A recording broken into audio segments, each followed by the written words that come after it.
So how do I really feel about Juneteenth? I get asked that question, and I got the same answer. Unless I see the reparations, 40 acres and a mule, and an apology, it's just another empty situation. Yes, it's a federal holiday Joe Biden signed. Oh, and I hate to say this, what you need like about 100,000 more George Floyds to make you understand that your ugly history and that for over 400 years of free labor and everything that goes on, and that I'm supposed to believe that 60 years is going to make up. Well, there's only 60 years where you've been able to be part of the workforce, and that there was documentation. But now you got somebody like Trump in there trying to take that all away. Got someone with DEIs and trying to take everything away that's progressive. So what does it all mean exactly? And how do you commemorate something when you're in a place that has never formally apologized, still has old slave master statues, still has old declarations, and still has Jim Crow isms with the police and how people treat you and how you're subjective to walking and talking and thinking while black, and in a school curriculum and circumstances that is racist, antiquated, one-sided, and only gives you 1 month? How are you free?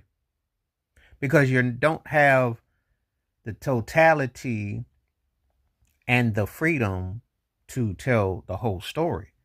You get a select of what they want you to know, a select of what they want you to be shown, and everything that's done to eliminate.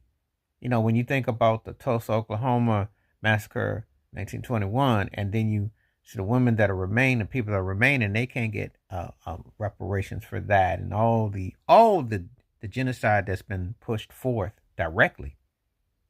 When Whoopi Goldberg talked about black people having it as tough as Iraq and the states going through it, she wasn't lying.